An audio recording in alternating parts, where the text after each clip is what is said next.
Apakah ada pointer buat saya?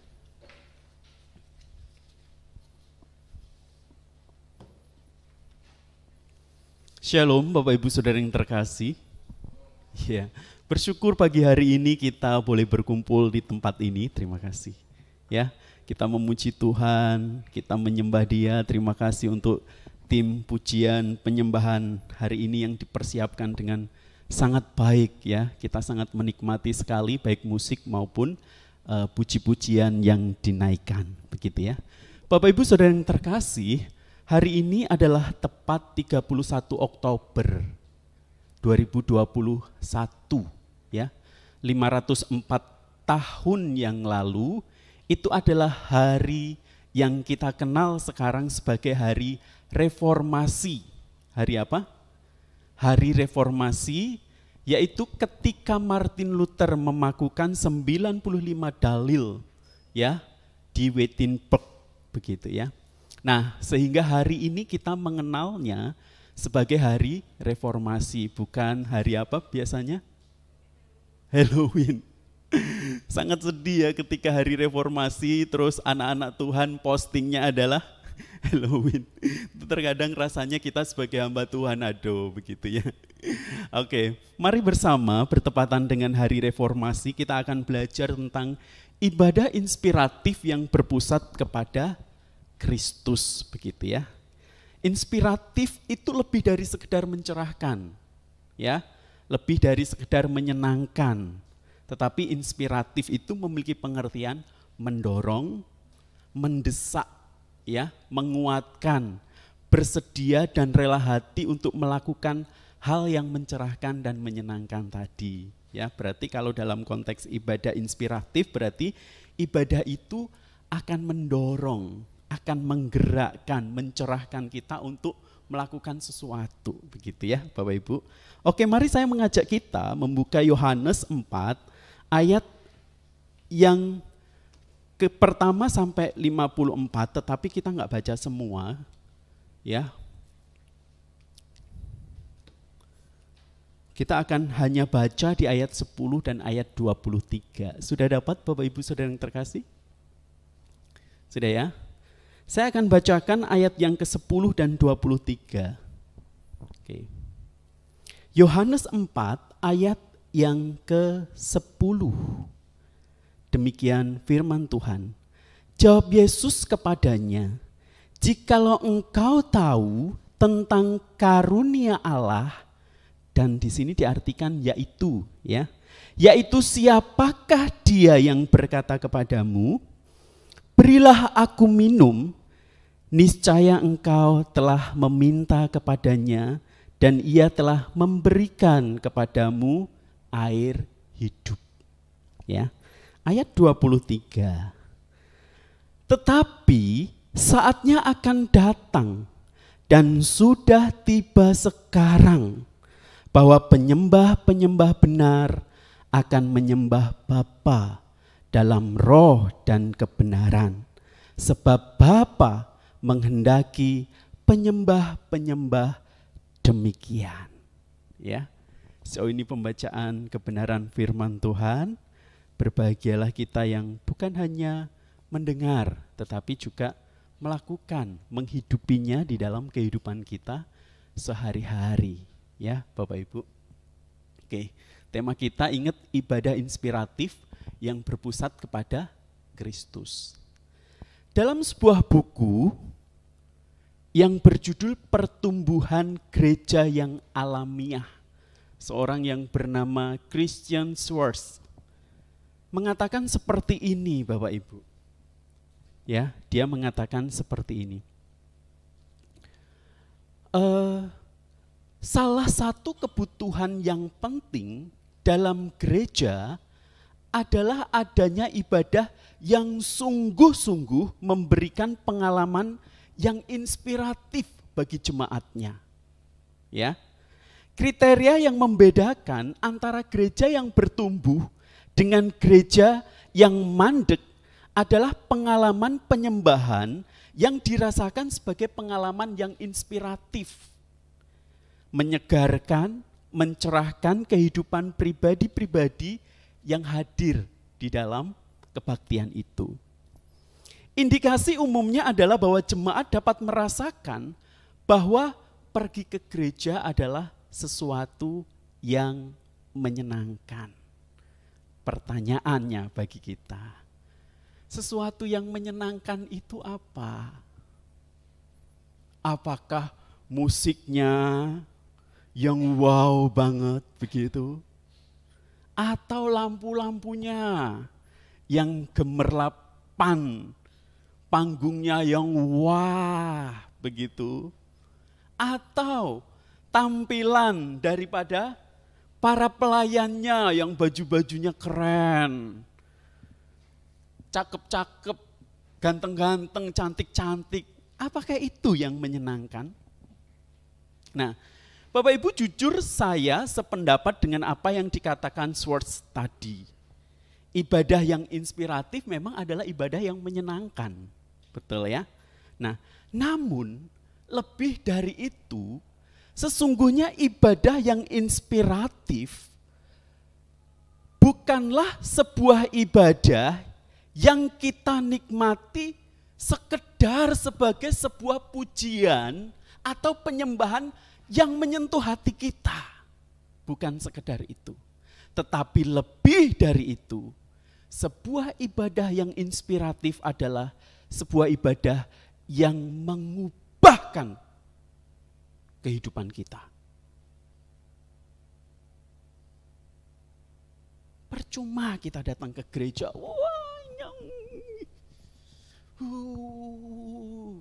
dengan penyembahan begitu. Tetapi kehidupan kita tidak diubahkan oleh Tuhan. Itu bukan ibadah yang inspiratif.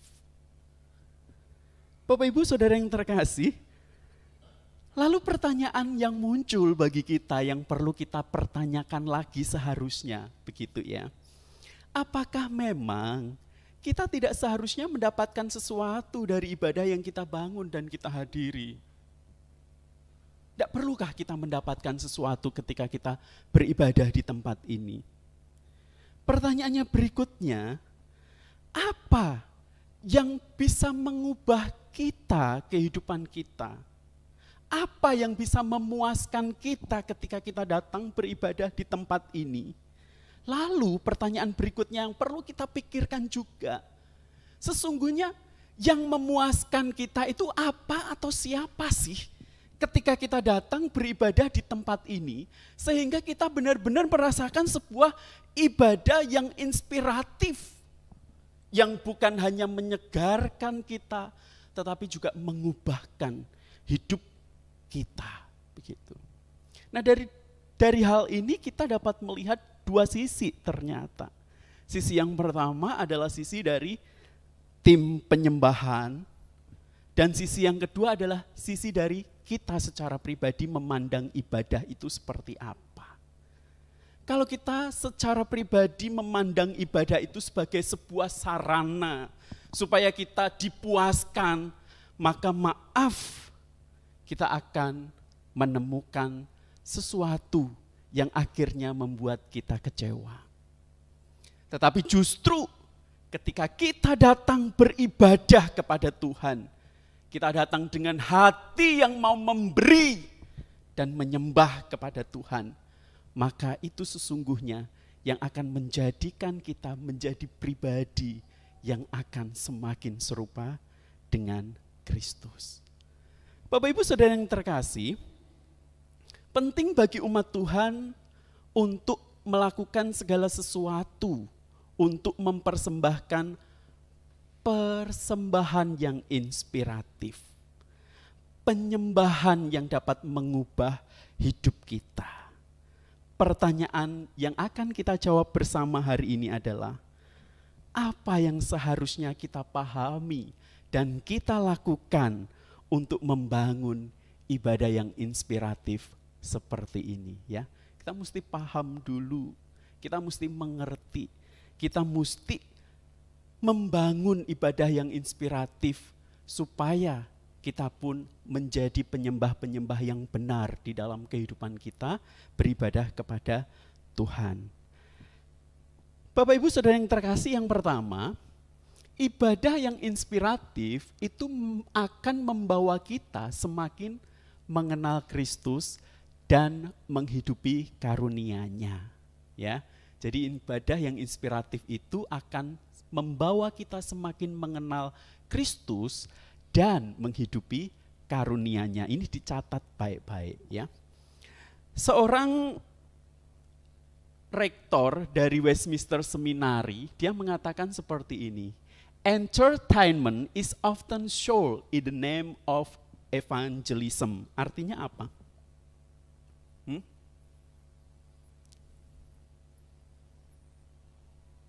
Artinya apa? Bapak Ibu, gereja seringkali menjual hiburan atas nama penginjilan. Ini menarik sekali untuk kita pahami bersama. Jadi kenapa kemudian gereja memunculkan musik-musik yang bagus? Itu tidak salah. Ibadah yang tadi kita lakukan, wow, amazing sekali. Begitu. Tetapi kalau itu dimunculkan tujuannya untuk menarik orang datang, ini salah kaprah. Kita menarik mereka kepada sesuatu yang bukan Tuhan. Ayo ibadah di tempatku yuk, musiknya keren-keren loh. Pemain musiknya hebat-hebat loh. Penyanyinya wow, luar biasa loh. Ini yang perlu kita waspadai. Gereja menjual hiburan atas nama penginjilan. Bapak Ibu Saudara yang terkasih, jelas ibadah yang inspiratif itu seharusnya membawa kita semakin mengenal Kristus dan menghidupi karunia-Nya. Bukan mengenal musik-musiknya. Bukan mengenal pemimpin-pemimpin nyanyinya. Bukan mengenal kehebatan daripada orang-orang pelayannya termasuk pengkhotbahnya juga. Menarik kalau kita perhatikan, kisah ini adalah kisah daripada seorang perempuan Samaria yang seringkali kita dengarkan, begitu ya. Perempuan Samaria sedang mengambil air, terus Tuhan Yesus lewat dan minta minum di situ. Nah, ketika Tuhan Yesus lewat dan minta minum, kemudian ayat 10 dikatakan di situ seperti ini. Jawab Yesus kepadanya, "Jikalau engkau tahu tentang karunia Allah, dan siapakah dia yang berkata kepadamu, berilah aku minum, niscaya engkau telah meminta kepadanya, dan ia telah memberikan kepadamu air hidup." Nah, ketika perempuan Samaria ini berjumpa dengan Tuhan, Tuhan memberikan kepadanya sebuah pemahaman akan karunia Allah di dalam dirinya, yaitu dikatakan karunia Allah ini adalah Yesus Kristus sendiri kalau kita perhatikan. Dengan kata lain, kalau kamu menginginkan sebuah kepuasan hidup, Allah itu sudah memberikan karunia-Nya secara penuh kepada kamu. Apa karunia Allah yang begitu besar? Apakah berkat-berkatnya, uang, materi atau yang lain? Tidak. Sesungguhnya karunia Allah yang terbesar yang diberikan oleh Allah adalah Yesus Kristus sendiri. Sehingga kalau boleh dikatakan di sini, tadi saya baca di ayat ke-10 di bagian awal, saya menyampaikannya seperti ini. Jikalau engkau tahu tentang karunia Allah, yaitu kata yang tepat, siapakah dia yang berkata kepadamu, berilah aku minum? Siapa yang berkata itu? Bukankah itu adalah Tuhan Yesus sendiri? Sehingga boleh dikatakan karunia Allah yang diberikan, yang ingin disampaikan kepada perempuan Samaria pada waktu itu adalah Tuhan Yesus sendiri. Dan di bagian berikutnya itu berbicara tentang air hidup. Ya. Menarik bahwa di tempat yang gersang itu Yesus mengatakan bahwa dirinya bisa memberi air hidup yang akan menjadi mata air yang memancar terus menerus, ya. Ini menunjukkan bahwa Yesus bisa memberikan kebutuhan kita yang paling dalam.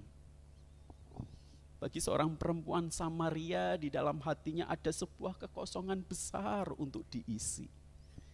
Siapa yang dapat memenuhi itu semua? Hanya pribadi daripada Tuhan Yesus yang dapat memberikan air hidup yang menyegarkan dia. Air hidup bisa diartikan sebagai Roh Kudus, hidup kekal, keselamatan, ajarannya, kasihnya, karunia-Nya.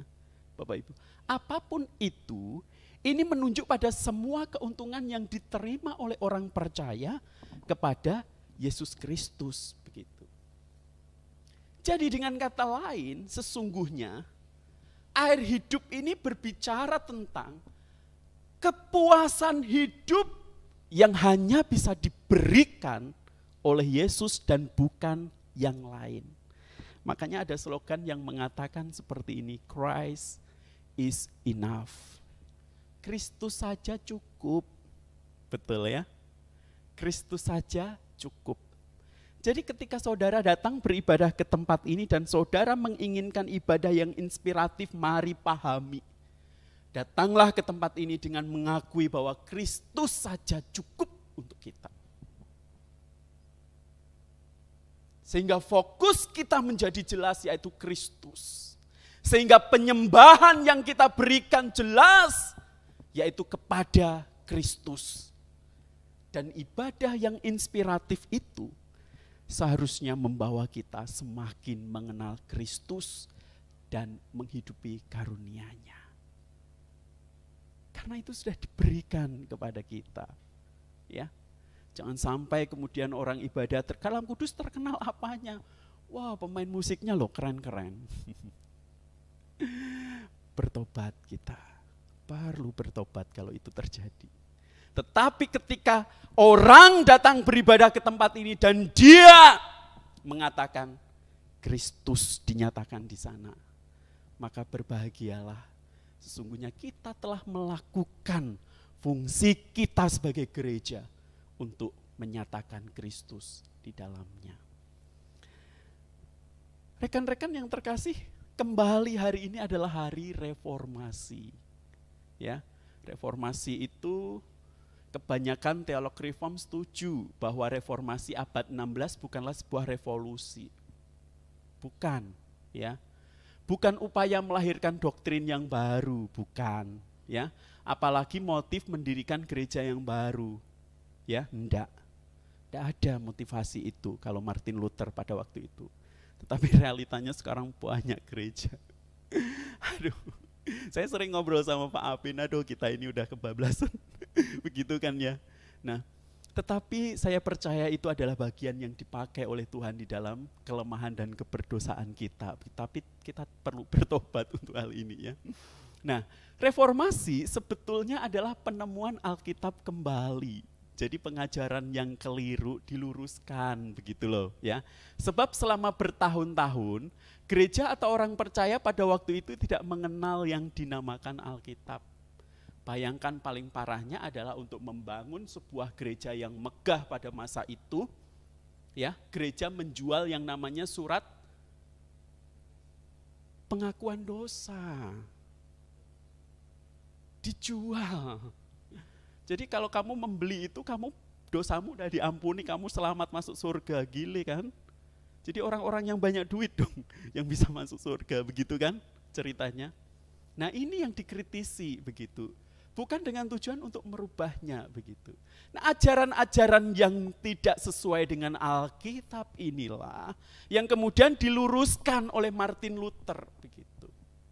Nah rekan-rekan yang terkasih, jangan-jangan saya tarik ke kehidupan kita di dalam ibadah inspiratif ya. Jangan-jangan juga sama, kita pun sudah bergeser ketika mengadakan sebuah momen ibadah seperti ini di hadapan Tuhan. Motivasi kita, cara kita, pemikiran kita di dalam ibadah sudah berubah. Tidak lagi membawa umat kepada Kristus dan menghidupi karunia-Nya, jangan-jangan just fun.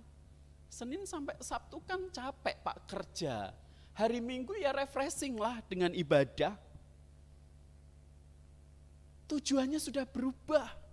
Padahal ibadah tujuannya tidak lain dan tidak bukan adalah kita sebagai penyembah memberikan diri kita untuk kita persembahkan kepada Tuhan. Bukan sebagai penonton. Meskipun kita hanya duduk, maaf. Tetapi di dalam duduk itu kita mempersembahkan diri kita melalui pujian dan hidup kita kepada Tuhan.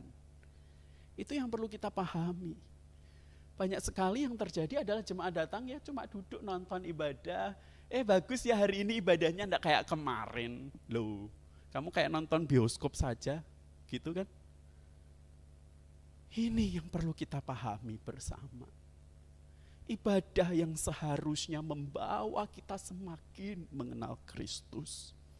Ibadah yang seharusnya membawa kita untuk menghidupi karunia-Nya itu loh.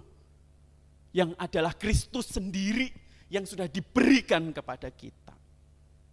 Nah, ini yang pertama.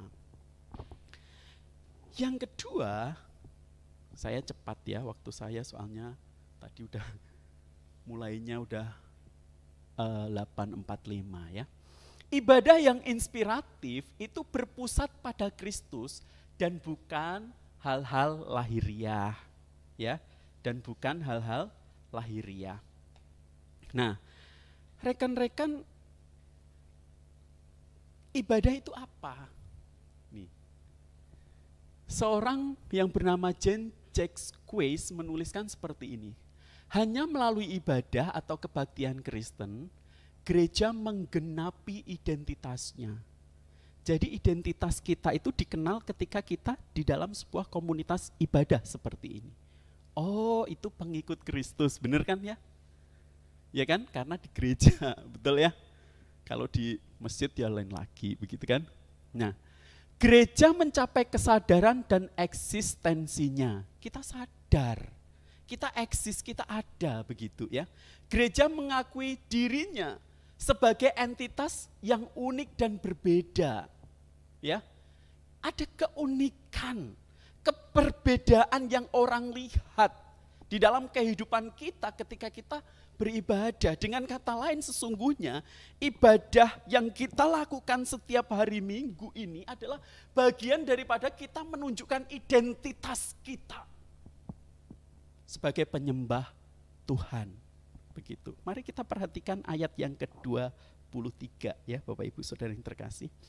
Di situ dikatakan begini, tetapi saatnya akan datang dan sudah tiba sekarang bahwa penyembah-penyembah yang benar. Kalau ada penyembah-penyembah yang benar berarti ada enggak penyembah-penyembah yang palsu? Ada dong, ya kan? Jangan sampai kita menjadi penyembah-penyembah yang palsu itu tadi loh, ya. Penyembah-penyembah yang benar, penyembah-penyembah yang benar itu penyembah-penyembah yang bagaimana, begitu kan? Nah, dikatakan di sini akan menyembah Bapa dalam roh dan kebenaran. Jadi penyembah yang benar itu menyembah Bapa di dalam roh dan kebenaran. Karena Bapa menghendaki penyembah-penyembah yang demikian. Perhatikan, menyembah dalam roh itu lawan katanya adalah menyembah dalam hal lahiriah. Hati-hati ya. Saya mau katakan seperti ini. Seringkali di dalam penyembahan itu instrumen hal-hal yang lahiriah itu bisa memberhalakan kita loh. Menjadi berhala di dalam penyembahan kita kepada Tuhan. Misalnya masalah tempat. Oh, kalau dibaptis itu harus di sana nah, di Sungai Yordan tuh. Baru sah. Pak Apin dulu pernah cerita ini kayaknya ya. Nah, ini kan tempat nih. Lahiriah nih. Menjadi berhala bukan? Berhala. Ada lagi beberapa tahun yang lalu, abad-abad awal 2000-an lah. Toronto Blessing. Kalau kita mau dapatkan berkat yang gede, harus pergi ke Toronto sana. Di sana ada Toronto Blessing, wah kita diberkati di sana. Nah, ini kan sesuatu yang lahiriah, terus kemudian kita akui menjadi sesuatu yang kita dewakan begitu loh. Padahal Alkitab mengajarkan kepada kita itu menyembah Tuhan di dalam roh. Di dalam roh. Itu artinya hal-hal lahiriah yang ada di sekitar kita, kembali saya ingatkan, ini adalah instrumennya untuk menolong kita semakin menikmati, mempersembahkan diri kita kepada Tuhan. Bukan yang utama, begitu loh. Kalau kemudian yang lahiriah ini menjadi sesuatu yang utama, yang merusakkan penyembahan kita kepada Tuhan, maka sesungguhnya kita sedang memberhalakan yang lahiriah itu. Ya. Nah, yang lahiriah atau yang roh ini harus juga dipahami dengan bagian yang kedua, yaitu menyembah dalam kebenaran. Menyembah dalam kebenaran. Caranya seperti apa, sikapnya seperti apa, itu juga bagian dari kebenaran. Coba kalau kita datang beribadah seperti ini terus pakai baju renang semua, kan aduh rasanya gimana ya, gitu kan. Bener enggak sih itu begitu? Kan enggak tepat begitu kan, ya kan. Nah rekan-rekan yang terkasih, Allah sangat menghendaki kita untuk menjadi penyembah-penyembah yang benar, yang menyembah Dia di dalam roh dan kebenaran. Menyembah di dalam roh dan kebenaran tidak terpaku kepada hal-hal yang lahiriah yang bisa menjadikan pemberhalaan. Tetapi menyembah dalam roh adalah memiliki sebuah fokus yang jelas, yaitu Kristus yang kita sembah. Ya, Kristus yang menjadi pusat penyembahan kita. Kita mempersembahkan diri kita kepada Kristus. Kita melakukan semuanya, mempersiapkan semuanya untuk kita berikan memuaskan Kristus dan bukan memuaskan diri kita. Bapak Ibu saudara yang terkasih, ada orang yang tidak mempedulikan kedua hal ini. Mereka tidak mempunyai pengertian yang benar dan mereka juga tidak punya semangat dan kesungguhan. Seringkali kan kita selalu berimage seperti ini ya. Kalau gereja karismatik itu semangat-semangat, betul ya. Wah berapi-api begitu kan. Nah beda sama Protestan, biasanya ibadahnya lesu lah dan lain sebagainya. Tetapi firmannya oke dan lain sebagainya kan. Seringkali kita memahami begini, bagaimana kalau kedua-duanya itu kita satukan? Seperti hari ini, mempersiapkan ibadah dengan begitu baik, latihan sungguh-sungguh berkali-kali supaya hasilnya bagus. Itu sangat baik dan sangat amat baik, begitu kan? Bahkan saya melihat biasanya arasemen ya, di awal disiapin loh sampai intronya kayak apa itu bagus banget kan. Terkadang kan beberapa kali saya lihat enggak ada intro tang ting dong. Ini sangat baik sekali. Itu artinya kita memiliki semangat yang baik untuk mempersiapkan ibadah dan itu perlu untuk kita lakukan. Begitu. Supaya kita bisa memberikan persembahan diri kita terbaik kepada Tuhan. Dan berikutnya pengertian kita juga harus benar. Kita melakukan semuanya itu supaya Tuhan dimuliakan, Kristus yang ditinggikan, begitu kan ya? Bukan kemudian supaya nih kalau aku yang main musik pasti lebih baik dari yang lain, bertobatlah. Kalau aku yang khotbah pasti bertobatlah. Bukan tujuan kita itu, ya. Jelas dikatakan ibadah yang inspiratif berpusat kepada Kristus. Kalau tidak berpusat kepada Kristus, itu bukan ibadah inspiratif namanya. Ya, ada sebuah cerita yang unik. Ya. Saya singkat ya, biar. Suatu ketika, saya kemarin baca-baca di internet nih, lucu banget. Suatu kali ada keluarga yang baru mengikuti ibadah di sebuah gereja. Dalam sebuah perjalanan pulang, sang ayah mulai komplain dengan begitu banyak hal yang tidak menyukakan hatinya di dalam ibadah itu. Musiknya terlalu slow, kuno, berarti tahu kan ini gereja apa gitu kan.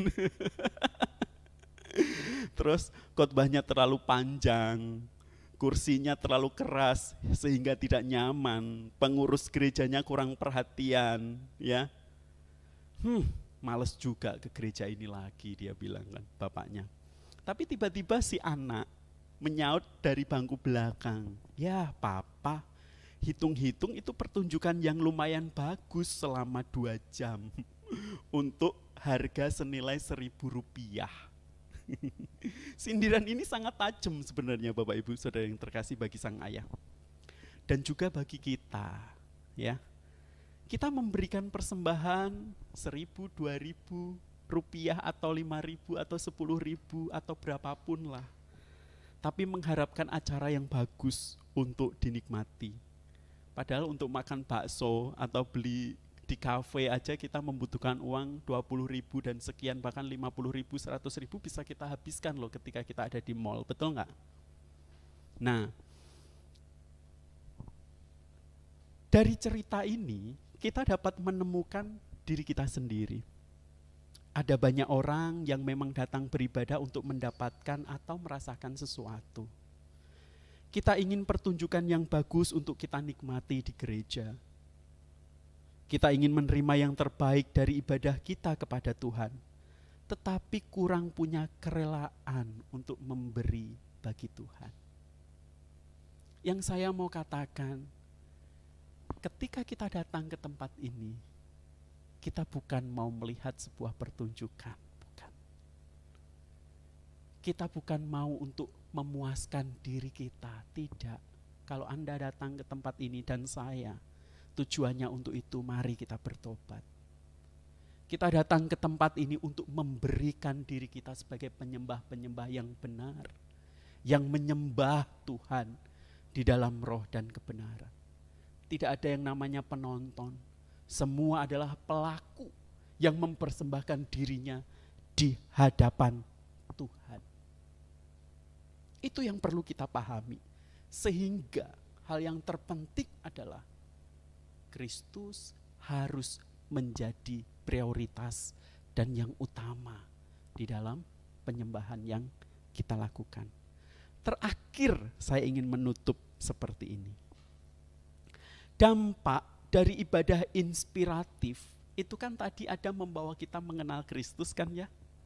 Hidup di dalam karunia-Nya kan ya. Terus kemudian ada lagi dikatakan berpusat kepada Kristus ya. Ya. Bukan kita. Betul lah ya. Nah, rekan-rekan yang terkasih, kalau seperti ini yang terjadi adalah yang paling penting di dalam sebuah ibadah yang inspiratif, kalau berpusatnya benar, membawanya benar, maka akan mengubahkan hidup kita secara benar. Mari kita perhatikan apa yang terjadi ketika seorang perempuan Samaria berjumpa dengan Tuhan Yesus. Ayat 28 kita baca bersama. Saya bacakan ya. Ayat 28 sampai yang ke-30.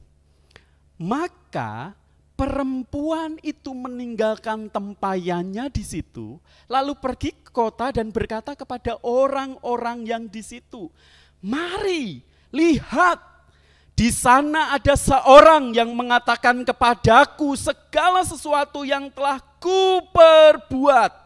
Mungkinkah dia Kristus itu?" Maka mereka pun pergi keluar kota, lalu datang kepada Yesus. Dengan kata lain, setelah perempuan Samaria ini berjumpa dengan Kristus, hidup dia diubahkan. Hidup yang tadinya sia-sia, memiliki banyak suami, gak ada arti.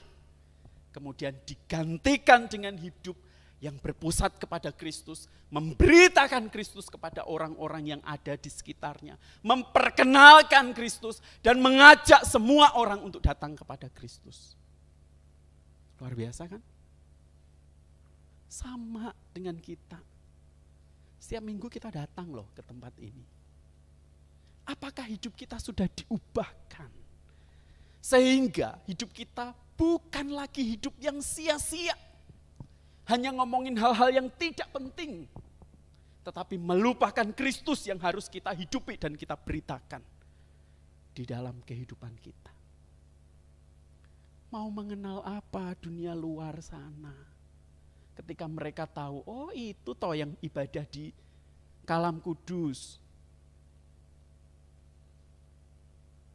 Apakah mereka akan mengenal Kristus di dalam hidup yang kita jalani karena kita berpusat kepada Kristus, atau mengenal yang lain?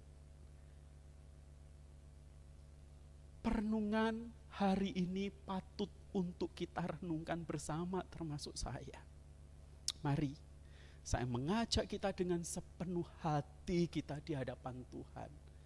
Ketika kita datang ke tempat ini, tolong jangan lagi untuk mencari kepuasan diri kita sendiri, tidak ya. Tetapi benar-benar kita datang ke tempat ini untuk memberikan diri kita, mempersembahkan diri kita kepada Tuhan. Fokus kita adalah Kristus.